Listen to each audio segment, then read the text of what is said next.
हम तकरीबन सुबह से देवसाई के मैदान में मुसलसल सफ़र कर रहे हैं और ये रकबे के लिहाज से काफ़ी बड़ा है और जैसे मैंने पहले बताया जा कि दुनिया की सेकंड हाईएस्ट मैदान है जो तकरीबन 3000 किलोमीटर मरबा फुट में फैला हुआ है। तो हम जैसे जैसे इसमें सफ़र करते हैं और मज़ीद दिल को सुकून मिलता है। और देवसाई की तारीख़ बताती है कि ये जो कश्मीरी खाना बदोश थे, इनकी लोक दास्तानों में बहुत ज़्यादा तारीख़ मिलती है।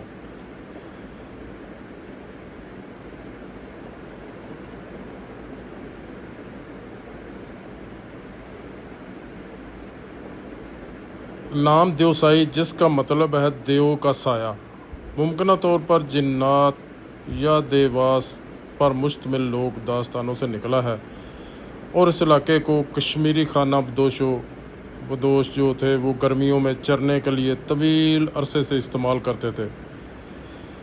क्योंकि ये इतना बड़ा मैदान है और घास से भरा पड़ा है, तो वो गर्मियों के मौसम में जितने अपने जानवर थे वो ऊपर ले आते थे। तो ये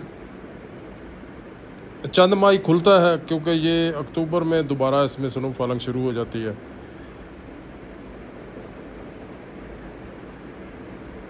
तारीखी तौर पर अलग थलग और पृथ्वादत्त समझे जाने वाले देवसाई को 1993 में नेशनल पार्क करार दिया गया था।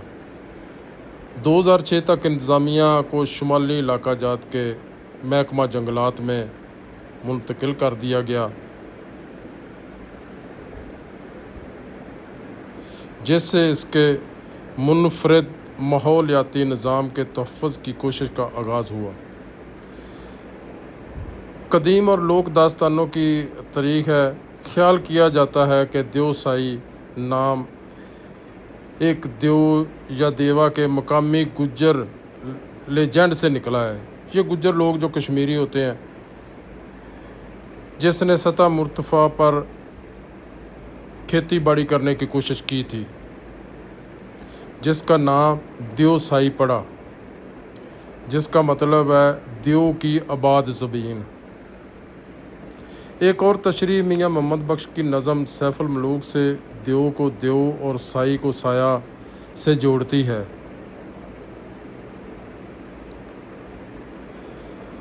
ये बाइकर जो सामने है, बाइकर भी जो बड़े ही पुरजोश होते हैं। इनकी भी हिम्मत की दाद देनी पड़ती है कि ये इतना लंबा सफ़र बाइकों पर करते हैं और मेरे ख़्याल में ये सबसे ज़्यादा एंजॉय करते होंगे। लेकिन बड़ी जुर्रत का काम है कि बारिशों का भी सामना करना पड़ता है इनको, हर तरह की चीज़ का सामना। गाड़ी में तो बंदा महफूज है। इनको हमने पूछा कि कोई परेशानी तो नहीं, अगर किसी हेल्प की ज़रूरत है तो बताएं। उन्होंने कहा कि नहीं, हम ठीक है। तो सदियों से कश्मीरी खाना बदोश अपने रेवड़ को मुंतकिल करने के लिए ऊंचाई वाले मैदानों को मौसम गर्मा में गुजरने के लिए इस्तेमाल करते थे। इस खित्ते की दूर दराज और वीरान फितरत और साल के ज़्यादातर हिस्से तक इसकी रसाई ना होने के बहस इस यकीन को तक़वियत मिली कि ये परेशान था। इसके तहफ़्फ़ुज़ के लिए बरसों की वकालत के बाद देवसाई को 1993 में एक नेशनल पार्क नामज़द किया गया, जिसकी बड़ी वजह हिमालयन वाइल्ड लाइफ फाउंडेशन की कोशिश थी।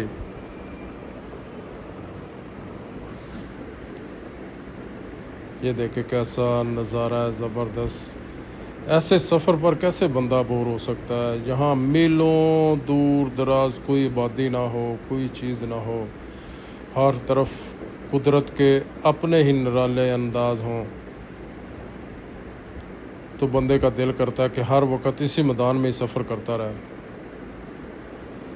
हकीकत बात या देवसाई, नलतर और जे दुमेल वैली, अब जब भी जहाँ आएंगे आपका दिल नहीं करेगा कि आप जहाँ से वापस जाएं। हिमालय, जैसे मैं बता रहा था, हिमालयन वाइल्ड लाइफ फाउंडेशन ने तकरीबन 1 दहाई तक पार्क में दाखिले की 2 चेक पोस्टों और एक फील्ड रिसर्च कैंप का इंतज़ाम किया। 2006 तक इन्होंने दस्तावेज़ात मुकम्मल की और पार्क का इंतज़ाम शुमाली इलाका जात के महकमा जंगलात के हवाले कर दिया। तो तहफ़्फ़ुज़ की कोशिशों ने गैर कानूनी शिकार और शिकार जैसे दबाव को कम किया है जो 1990 की दहाई में मौजूद थे। 1993 में पहले काफ़ी यहाँ पर जानवरों का शिकार होता था, पकड़ दकड़ होती थी।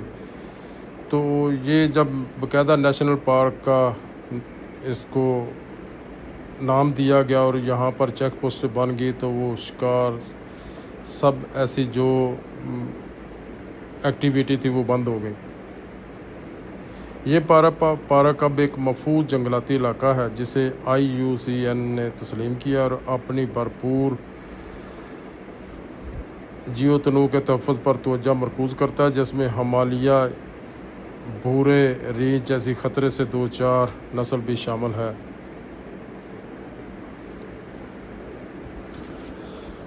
तो ये मैदान जो है ये कुदरत का ऐसा एक करिश्मा है। आप ये सामने नज़र डालते हैं तो बादल ऐसे लग रहा है जैसे ज़मीन को पहाड़ों के साथ तो टकरा रहे हैं, तो ऐसे लगता है बिल्कुल ज़मीन के साथ लगे हुए हैं। तो हम बिल्कुल बादलों के नीचे सफ़र कर रहे हैं। ऊपर नीले आसमान की छत है, नीचे जो अल्लाह ताला ने एक ज़मीन की शक्ल में कलीन बिछा दिया हुआ है जो ग्रीन सरसब्ज़ शदाब है। इस वक्त नीले आसमान की छत है, ज़मीन है और हम हैं और कुछ गुज़रते और टूरिस्ट। पुराने ज़माने में ये कहते थे कि जो देवसाई में जो लोग आते हैं, जो पागल हैं, वो इस तरफ आते हैं। ये लोक दास्तानों में मिलता है। मैंने वहाँ पर बात की थी, लोगों से पूछा हिस्ट्री के बारे में, उन्होंने मुझे ये हिस्ट्री बताई। तो वो कह रहे थे कि ये पहले ज़माने में जो इधर आता था ना, उसको पागल करार देते थे कि ये पागल होगा जहाँ जा रहे हैं, जहाँ ना कोई ज़िंदगी है, ना कोई आबादी है, कुछ भी नहीं, ऐसे पागल है जो घूमते हैं जंगलों में। तो बिल्कुल मैं उनकी बातों से इत्तेफाक करता हूँ कि जहाँ पर जुनूनी बंदा ही आ सकता है। अच्छा, इधर हमने मारमोट वो जानवर छोटा सा देखा था। मैं कोशिश करता हूँ उसके पास जाने की, उम्मीद है वो मुझे अपने करीब आने देगा। मैंने कुछ वीडियो देखी हैं कि लोग उसके पास जाते हैं, तो मैं भी आज कोशिश करता हूँ।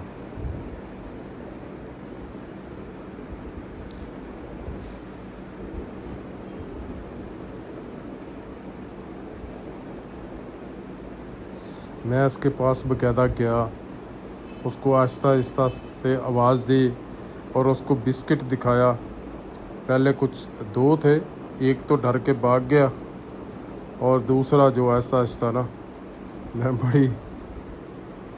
बड़े आराम से उसको अपनी तरफ मुतवज्जा किया उसको, और उसका थोड़ा सा डर जो है ना वो ख़त्म हुआ।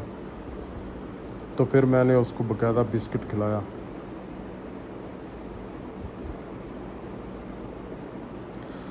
तो ये जंगली हयात होती है, इसको ज़्यादा खिलाना भी नहीं चाहिए क्योंकि ये इनकी खुराक नहीं होती। अगर ज़्यादा खिलाएंगे तो इसका जो अंदर का निज़ाम है वो ख़राब भी हो सकता है इसका। तो इसलिए मैंने इसको एक ही बिस्किट खिलाया तकरीबन। तो वो बड़े मज़े से खाया उसने, पूरे इंटरेस्ट के साथ।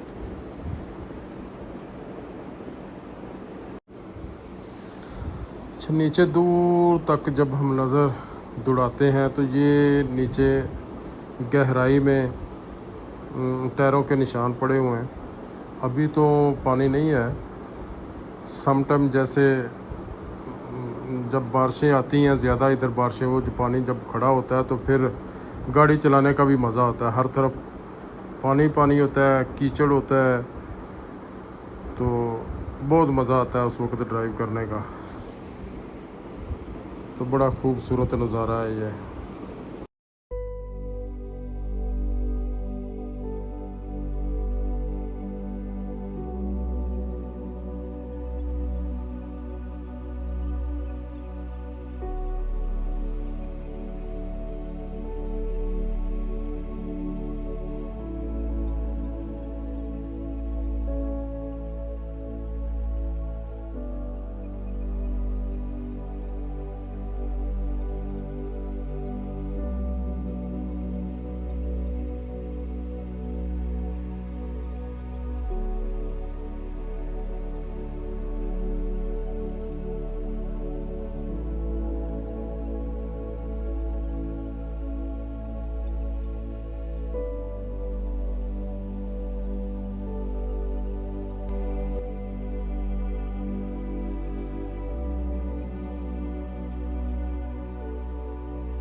दरमियान में काफ़ी ऐसे दुश्वार गुजार रास्ते आते हैं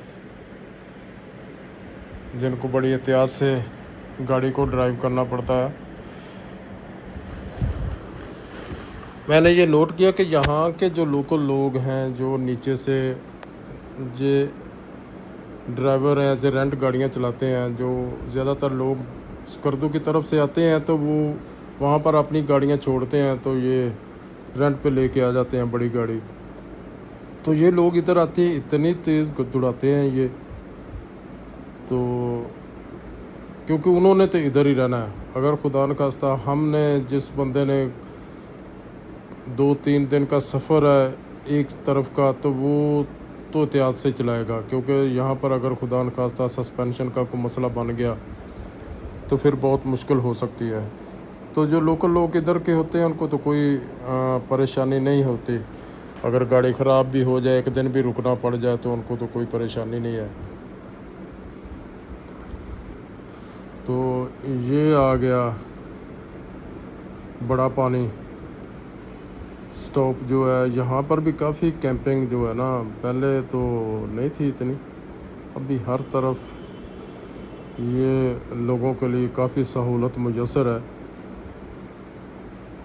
पीछे काला पानी पे आप ठहर सकते हैं, वहाँ पर खाना वगैरह, चाय वगैरह फ्रेश हो के आ सकते हैं। आगे फिर ये स्टॉप है। यहाँ पर तो ज़बरदस्त कैंप बने हुए हैं। मैंने अभी दरिया के किनारे लेफ़्ट साइड में देखे हैं, वो तो बहुत ही कमाल के, और मेरे ख्याल में काफ़ी एक्सपेंसिव होंगे। वो काफ़ी अकोमोडेट किस्म के लगते हैं, वो अच्छा अकोमोडेट करते होंगे, क्योंकि जिस तरह के बने हुए हैं ना, अभी ऊपर जाते हैं ना रोड के, तो नीचे दरिया के साथ साथ वो बनाए हुए हैं। बिल्कुल ज़बरदस्त व्यू भी उनका नज़र आ रहा था दूर से। ऊपर से जब हम नीचे आ रहे हैं तो उस वक्त मुझे नज़र आया है। तो जो मेरे ख्याल में वो दरिया के किनारे के साथ साथ ही सारे बने हुए हैं। ऊपर पहाड़ है, नीचे दरिया के यहाँ के नज़ारे कमाल है। छोटे छोटे दरिया निकलते हैं आगे, फिर पहाड़ों में जाते हैं ज़मीन के बराबर। प्रॉब्लम ये है कि यहाँ का अलाउ नहीं है कि आप ये मेन रोड छोड़ें।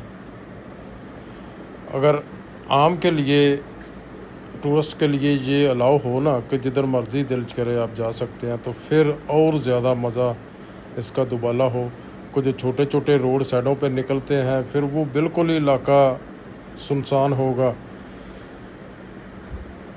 तो काफ़ी चीज़ें उधर नज़र अभी ये यहाँ पर मेरे ख्याल में ये नीचे ना वो बने हुए थे, मैंने देखा था। हाँ, वो सामने लेफ़्ट से नीचे नज़र आ रहे हैं।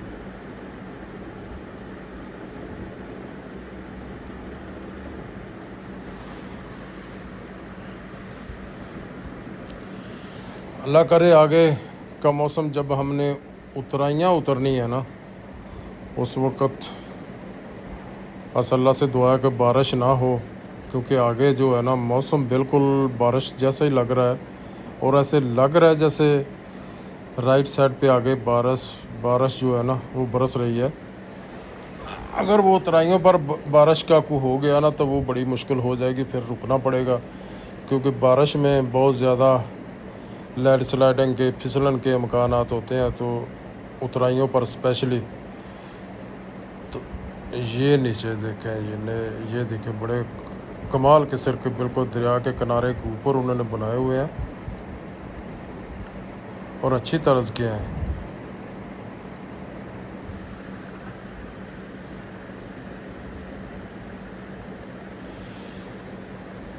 वो दरिया की दूसरी तरफ भी रोड, छोटे छोटे ऐसे टायरों के निशान नज़र आ रहे हैं। तो अगर अलाउ हो वहाँ पर भी जाने का, तो फिर कमाल का ही मज़ा है। लेकिन वो टूरिस्ट को अलाउ नहीं करते लेफ़्ट मेन रोड को छोड़ने का। पीछे बोर्ड लगे हुए थे, रोड भी नीचे जा रहे थे। मेरी कोशिश थी कि मैं उस रोड पर नीचे उतर जाऊं, लेकिन साथ ही बोर्ड लगा हुआ था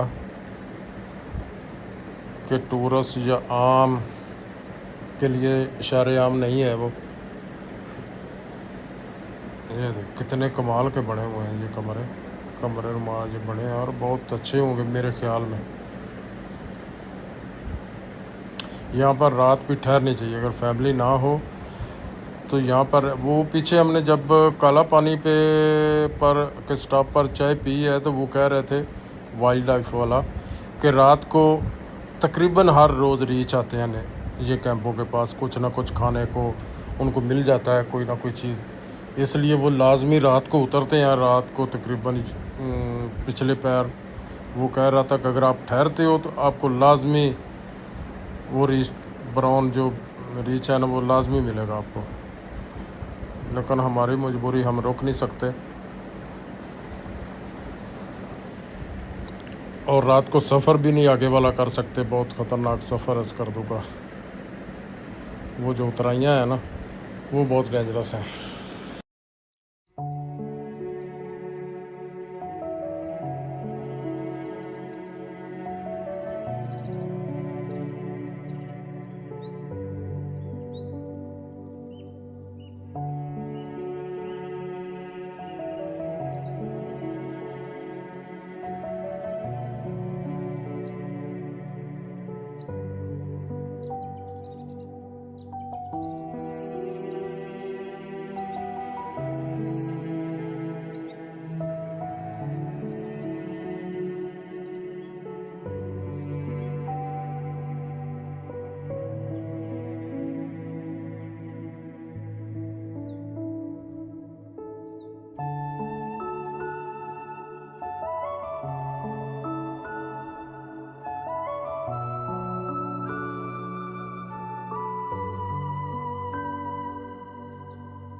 ये मेरे ख़्याल में दुसाई का इख्तिताम आ गया, आखिरी स्टॉप है ये। यहाँ से स्कर्दू की जितनी हम चढ़े चढ़ के आए ना, अब हमें नीचे जाना पड़ेगा। ये आखिरी स्टॉप है, लग ऐसे ही रहा है, क्योंकि लास्ट टाइम जब हम गुज़रे थे तो उस वक़्त तो रात थी, और मेरे ख़्याल में उस वक़्त ये स्टॉप पे कोई ऐसी चीज़ बनी भी नहीं थी जैसे ये अभी नज़र आ रहा है हमें। तो उस वक़्त ये जो पीछे बड़ा पानी के साथ काफ़ी कैंप लगे वो भी नहीं थे। तो मुझे लग रहा है कि यही है, यहाँ से फिर बाकायदा हम नीचे उतरेंगे।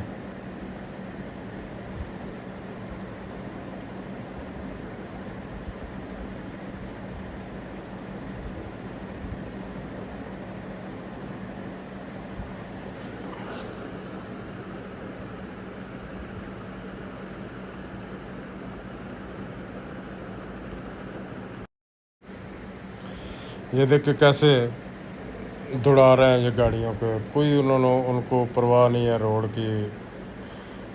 कोई पत्थर हैं, कोई खड्डे हैं। तो ये बाकायदा बारिश शुरू हो गई है बहुत ज़्यादा यहाँ पर, जिसका डर था वही हुआ। तो अभी हमें यहाँ पर मज़ीद रुकना पड़ेगा। हम यहाँ पर देते हैं चाय का ऑर्डर, चाय वगैरह उतने में पीते हैं, शायद इंशाल्लाह ताला अल्लाह खैर करे बारिश रुकेगी तो फिर ही आगे का सफ़र शुरू करेंगे, अदरवाइज़